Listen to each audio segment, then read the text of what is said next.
Alright, Blackout has been out for about 2 weeks now, and I've played around 400 games since release, and I'd love to share some of my tips and tricks I've learned along the way, hopefully increasing your guys' win rate.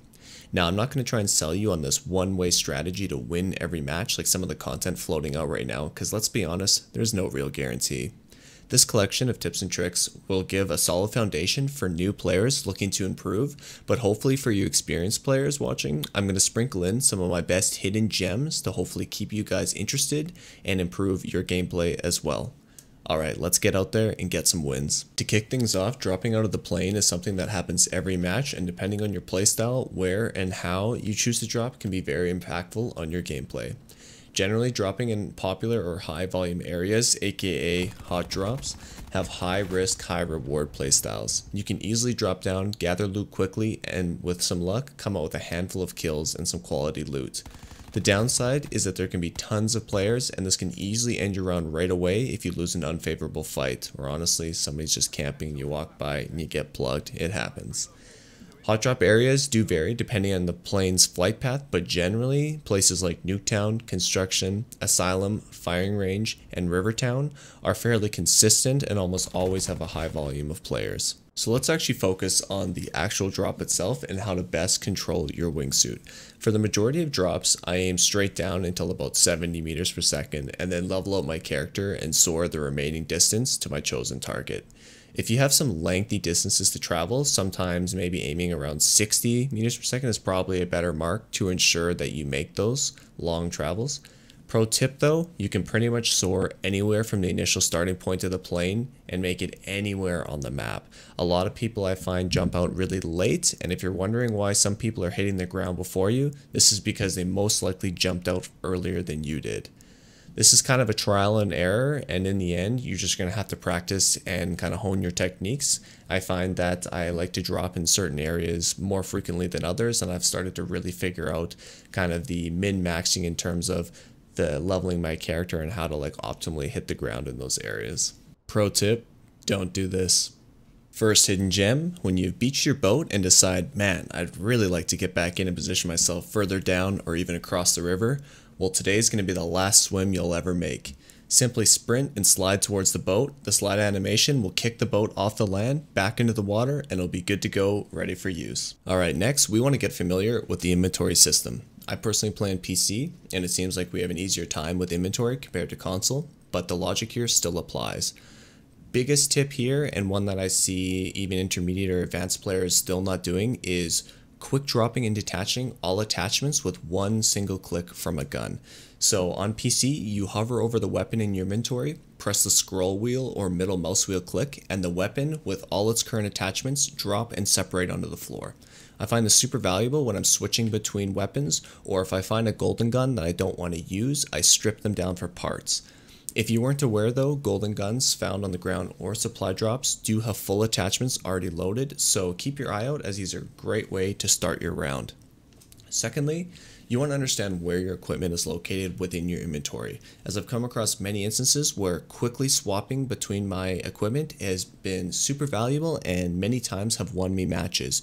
Being able to quickly swap to say a concussive grenade, throw it out there, and be able to get the flashbang out and finish the last kill, there's just no value you can put on that. So I would say continue getting comfortable with the inventory, be able to navigate it, and you'll be good to go. Next, we're going to cover perks and which ones provide the greatest benefit in terms of winning rounds. One thing I want to kick off right away is nobody seems to use their perks. I don't know why they're afraid to use their perks and why they need to hoard their perks, but use your perks. If you're early in the match, you pick up a perk, use it. Most of them have great benefits, and don't be afraid to use them. I find most often when I go use a perk, kill somebody, they most likely have perks on them as well, because I find a lot of people just aren't using them and hoarding them. But let's kind of move on to which perks I feel like are best to pick up. This list, I really don't want to make like a tier list, as I find situationally each perk has really good benefits, but the major perks to pick up would be Dead Silence, Awareness, Skulker, Paranoia, and Reinforced. So Dead Silence makes your footsteps insanely hard to hear and helps moving around and finding your best circle position. I find this is great in all game modes because it's just effectively kind of God mode, but when you're in solos, I find it is fantastic to use late game, as when you're trying to find that kind of circle position, you're able to position yourself without alerting everybody else around you and get into those kind of optimal line of sight areas. With Dead Silence, we have Awareness, which almost does a reverse and boosts the enemy footsteps, allowing you to easily track and map out where enemies are running. I find this is great in 1v1 situations when you are kind of just listening and seeing which angle or which direction a player is coming from. You can easily line up some free kills, and it's just a fantastic perk to have. Skulker, this is a almost budget Dead Silence where when you are crouched, it increases your crouch speed to pretty much sprinting speeds, and it also kind of halves that audio as well because you are crouched. So it's a great perk. I mean, if you don't have Dead Silence, I think it's a perfect perk to have, but I would never pick that up if I was starved for slots and I had a Dead Silence that I wanted to pick up instead. So it's kind of just that, as I said, budget Dead Silence, but I would definitely still use it if you have that opportunity because it's fantastic for lurking around. Next, we have Paranoia, which provides an audio cue that goes off when somebody is aiming at you. I find this is fantastic for any game modes, but I really do prefer it in my solo matches as I'm kind of positioning myself in certain areas of the circle and I want to know whether or not someone's lurking and tracking my movements.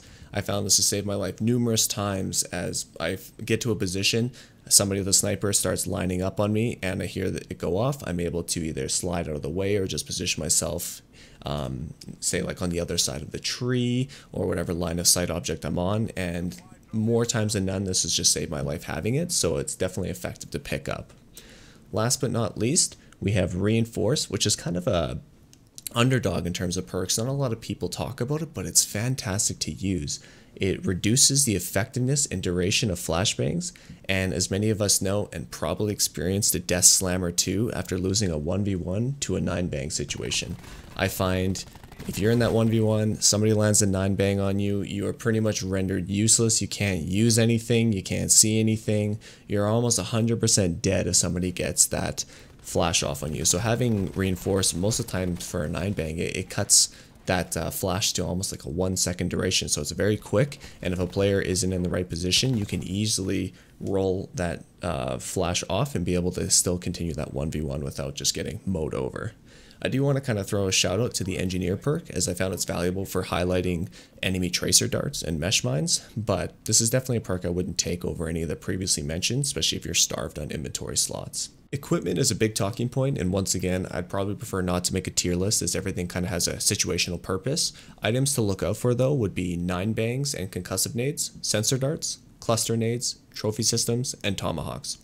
So recently the charge time and detonate time of the 9-bangs was nerfed, making them slightly less OP than previous patches of the game. They are still very effective to use as the 3 charges gives you room to flash someone that the initial charge may not have connected on.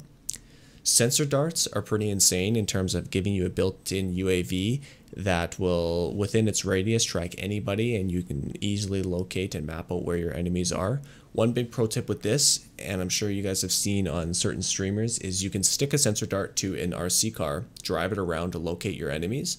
This also works in terms of sticking it to ATVs, to the trucks, and even to the helicopters. Helicopters pretty cool as you can soar around and locate enemies really easily because you're able to kind of rip around the map and you can find those remaining enemies on the end of the matches. Beware though, many people love to keep rockets, so this will easily be able to take out your chopper and you have to be very careful when flying around.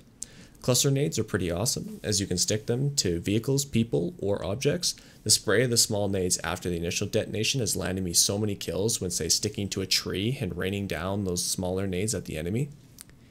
Trophy systems are for sure an underdog, but are fantastic to use. The annoying part with them is the initial deploy takes about 2 to 3 seconds for it to actually throw it and start up, but they will destroy any incoming nades or flashbangs, protecting you or your team staying within the radius. I love to throw these out at the start of a fight, as enemies mainly love to push and throw flashbangs, and they're rendered pretty much useless as they're pushing into you. Lastly, I had to throw in Tomahawk as it has the potential to be amazing if you're able to land your tosses. One awesome perk is it is a one-shot kill and does no damage to the enemy armor. I found this great when I had either no armor or low health on my armor, and I snuck up on a guy, tomahawked him, and was able to replace mine with my fallen enemy. Quick tip, you can use doors to vault up to get on top of higher places. A lot of times with buildings you have to just open the door, go inside, close it, and then reopen it to the outside. That way the door is facing on the outside. Then vault the door and you'll be on top of the roof. Healing is fairly straightforward, but I'd like to quickly outline a few details. If your heal is set to hold instead of on toggle, make sure to go into the settings and change that to on toggle. I find it's much easier to pop the heal and continue navigating without the hindrance of actually holding the keybind. So to start off, the first aid bandage heals for 25 and stacks to 10. Medkits heal for 50 and stack in 5s. The trauma kit heals from any HP up to 200 and stacks in singles. One big thing I like to do is find trauma kits and use them right away. Some people like to hold on to them, but I honestly feel like that extra 50 HP taking you from 150 to 200 HP is a great advantage over your enemy, and pre-popping that before fights I feel like is the most effective use of it. You may just die without using it, and that 50 HP could have been that difference factor there. Last but not least, I think the most important factor to land yourself victories would be the circle position and how to navigate to the next phase's circle. Now this is for sure situational depending on where the circle is ending, but general advice would advise you to avoid open areas if possible and move within cover. The biggest tip here for sure depends on your playstyle, but if you're looking to just optimize your wins and you're not worried about your kill count, always rotate your position so the last circle is on your back and you essentially are constantly hovering around the edge of each ring. This is hands down the best way to reduce the angles enemies can approach you from, and most likely you will never be rushed from behind through that circle, so you can use that as kind of a safe zone and a comfort zone for you. I find in solos when I'm lurking around, I almost always rotate the edges of the circle and preferably take the high ground when possible. One big pain in this game though is the sun, and depending on the angle, you are literally blinded looking up a hill when the sun is shining down. This allows players to easily pick you off as you begin running up the hill. Pro tip, if you're caught having to run up to the hill to get into the circle, look slightly down into the left or right, and the glare of the sun is extremely cut down. This isn't preferable as your aim is not in an ideal direction, but honestly running up blind into that sun isn't really any better. With positioning, I'm sure you guys have come across multiple times being sandwiched between squads or players. My best advice is to be confident in your own gameplay, whether that's in solos, duos, or squads, and rush and take the fight on one side of the circle. So many matches I have lost when my squad decided to not engage either party on the left or right of us, and shortly after we become engaged on by one of them, sandwiched in between two, and as we try and rotate out to a safer position, we are now taking fire from both teams. So be confident and take the area of the circle you would prefer to hold. I hope there were some value adds within this guide you guys can take away and apply to your own gameplay. As you may have noticed, I didn't cover any guns, and I am separating this out into another video after the major gun tuning patch coming within the next week. I feel like it's just irrelevant to be speaking upon the balance of the guns at the moment and having them change within the next 3 to 4 days, so keep your eyes posted for that video. I am still developing my channel and I'm always looking for feedback, so please let me know your thoughts and comments below. I'm really looking to take this channel to new heights, and I would always love the feedback from my viewers. I'm also streaming on Twitch, and my handle is twitch.tv/Draaynaation. I have my VODs saved, so if you'd like to tune in, watch some of my past streams, or come in and ask some questions on some of my live gameplay, I'd be happy to have you join me. I wanted to throw a feeler out if you guys were looking to see full gameplay footage of some of my better played matches, or is this best to kind of cut out the long runs and looting and kind of streamline the kill feed and highlights? Let me know down in the comments below and show me some support by hitting that subscribe so you can be alerted for future content. Thank you for listening. My name is Dre, and let's go out and get some wins.